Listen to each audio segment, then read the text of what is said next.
a little bit of swelling. It'll come down. We'll just get him checked out. We're not in a real hurry with it. He's moving around fine today. We'll see.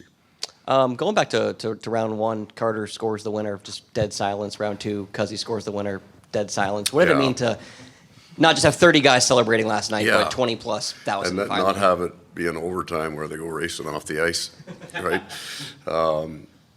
It was good.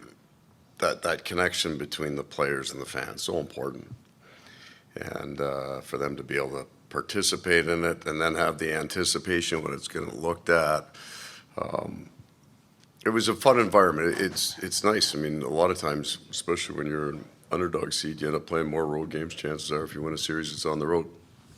I think great for us to have it on the road kind of for the first two. You're just kind of cocooned there, right? There's lots of media in there after the room, but then that 15 minutes after that, we're back at the hotel in the meal room. And there's that great connection, but then there's sharing that goes on in last game where you get, and it's nice for the players too, right? They get that feedback and that appreciation. It's a good feeling. Speaking of good feeling, we've been talking a lot about players who are in the finals, back in the finals, first time in the finals. It's been a long time for you. What have you been able to sit back and think about it, or is it? I mean, you've had some downtime here. In the last 9 hours. Yeah. I had plenty of time. No, it's such a different time and a completely different feeling, except there's still that feeling of it's a different kind of fun now. It's a different level of enjoyment coming to the rink. There's certainly a finality to it coming, right? The season, there's somewhere between 4 and 7. That's what's left.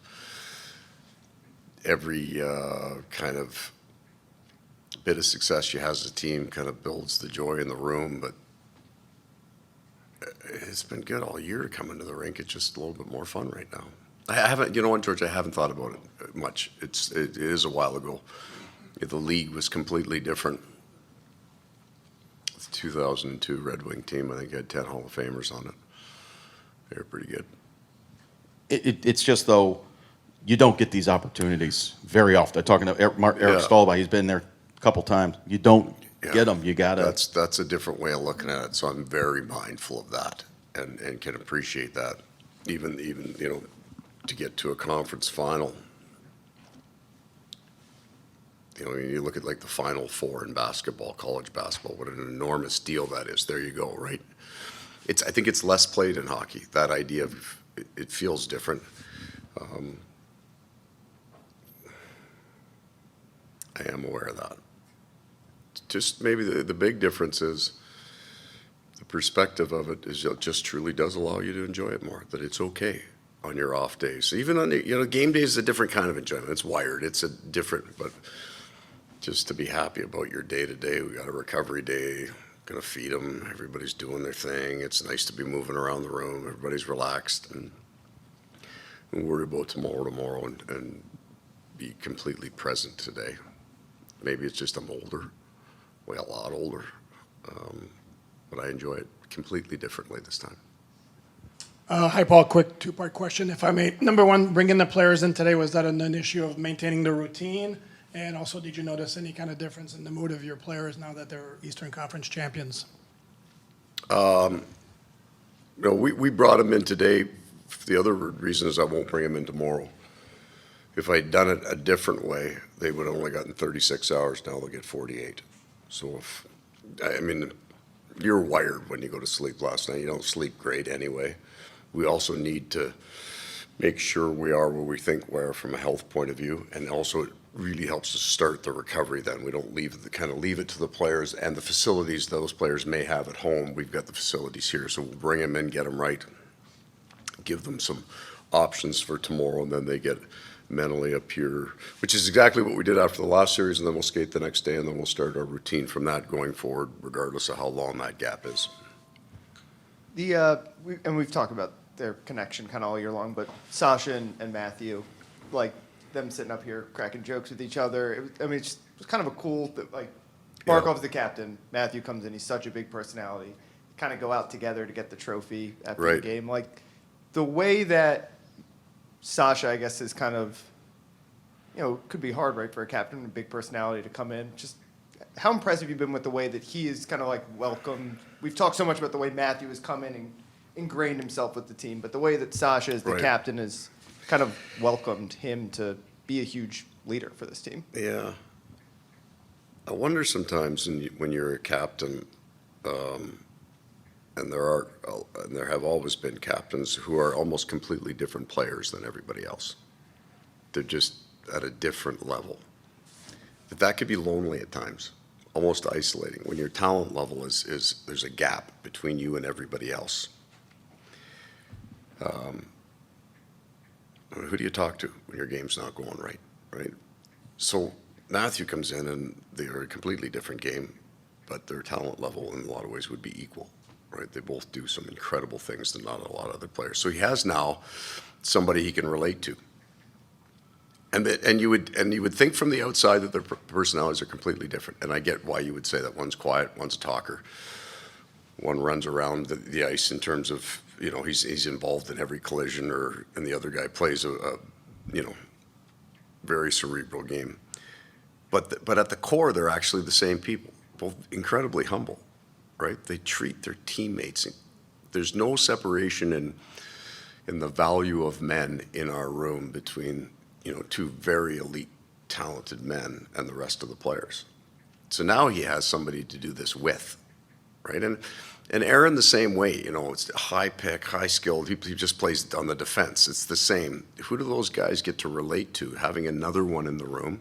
They've all got different personalities. Those two forwards have way more similarities than you would think. The hockey's different, but after that, one slightly more verbose than the other.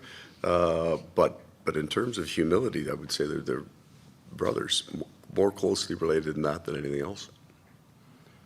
As this has all gone on, we've talked about it a little bit, but how impressed have you continued to be with how calm this group is when the stakes are the highest, it feels like, whether it's overtime, late in games, time running down. And I know Matthew's getting a lot of the headlines because he's scored some big game winners lately, but up and down the lineup, Ryan Lomberg scores a massive goal last night at a critical time. Zach Dalby's goal. Exactly. I still come back to that one because there's so many events early in that.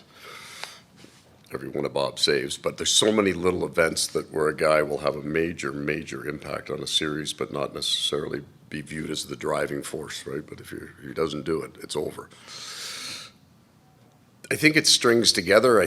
I'll go back to the simplest answer would be we had just been doing this for so darn long that when the environment presents itself, 3 or 4 minutes left to go back to the Washington game. Of course, it was Matthew again. It's a tie game. We got to win that game. And there was pressure on us because they had a bunch of injuries, but they played really hard, right? We've just been in the environment enough that that's kind of a comfortable place for us. A couple of things, Paul. A couple weeks ago, maybe not even, you talked about that call with Bill, and you said you were good. So I think it was Dave Hyde, I think that asked you were you retired, and you said I was good. Mm-hmm. A lot of guys have coached this game, and you've won more games than like all but 5 of them. Like, are you here to check one more box? Like, was that, how much of that? For sure. I didn't feel at the time I would have had the energy for a rebuild. Right? I'd gone through 2 of them, and they're grinding, right, between Hartford and then Winnipeg. He's such an interesting guy. He's so very, very bright that I felt, I had a pretty good critique of my own game, strengths and weaknesses. I thought that Bill had a personality that would make me better. If I was going to win, and I needed to get better, simply because you would look back and say, well, you haven't won, so you got to get better. That the things that he's really, really good at would force me into, in a positive way, would develop me as a coach. I got that sense early on, for sure. And is there a certain symmetry with this team, with what you all had to go through to get here and what you had to, in playoffs starting in January for you guys and all that? The first team to beat 310-point teams, the first team to beat 350-win teams, probably another one waiting for you in the next round. Is there something to be said that this will be the hardest path a team has ever taken? to get to where you want to go? I can't. I don't have the historical grasp of that yet. I haven't looked at it. I would say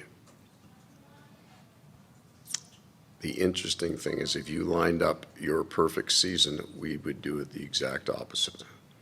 So, be careful what you wish for. Somebody said, like, which team would you rather play? And the answer is whichever one we think we shouldn't, right? So let's see if we can line ourselves up for the Boston Bruins. Why would you ever want to play that team? 135 points. I mean, it was just kind of the way this has gone that right from camp, whether it was injuries or schedule or, all the things that could have broken our team and didn't, that now becomes our strength. We are good at that. They are hard men. Paul, two for you. Last night, Ekblad welled up when just talking about the path to get here. He's been here forever. Same thing with Barkov. Just how happy are you for them that they've seen this through? Yes. They've seen everything with this organization and are at this moment. And the other question I just want to ask you is Montour. I was listening to you on the radio the other day talking about his fitness tests and just what he's like off the ice. How much is that a reason for what we see on the ice right now? Well, the first part is everybody's in a great mood. But in terms of investment, the people that have invested the most, whether it's time or for Mr. Viola, money, commitment, the people that have invested the most enjoy it the most, and they should. So that from a player's point of view, the guys that were drafted here, that a lot of ups and downs, right? Lots of coaches, lots of GMs, lots of hope, lots of promise, lots that didn't quite get there. And those guys bear that brunt. I know sometimes we look at pro athletes and say, especially if they make an awful lot of money, they feel the pressure of that. They feel the need to perform. Good men do. They're both good men. Feel the pressure of that, and they felt it for a number of years. So, what we're hoping for as we've moved on, and I think you see it, the Sergei, another one, the people who've felt the pressure of the environment, now they get to enjoy it. It's just a little bit sweeter. It's a little bit deeper for them. It's more of an emotional event for them. That's fun to watch. Brandon Montour is unusual in his fitness level. So we had 5 hard days, and we, over the course of the year, practiced our team off of back-to-back games because we didn't like the result and we needed to develop the ability to go through hard things. So I got a pretty good beat on hard camp, and at day 3, he's still smiling. Now, that pissed me off a little bit, right? At first, kind of like nobody else is smiling, and then you watch him, and that's so I started watching him a little bit closer, right? Is he finishing the drills? Why is he still fine? That guy is. So there would be a couple of things. One would be he's a gifted man, huge tank. He can go a long time. The other part is he works his butt off in the summer to give himself that chance. What was unique, the most unique thing that I saw in the first month was when we tested the first day. Our veterans tested hard, and they don't need to. Right? They're all, your top 5 guys they're in pretty good shape, or they're not top 5 guys. Probably getting paid pretty well. They don't need to go hard on the bike the first day of camp. They're not getting cut. All they need to do is not be in the red zone. What the hell are we doing? Paying that guy that money? He comes in the red zone? They just be happily in the middle. It's a long season, coach. Those top end guys got off the bike hard. A bunch of them hit the floor. I went, ooh. These guys are driven.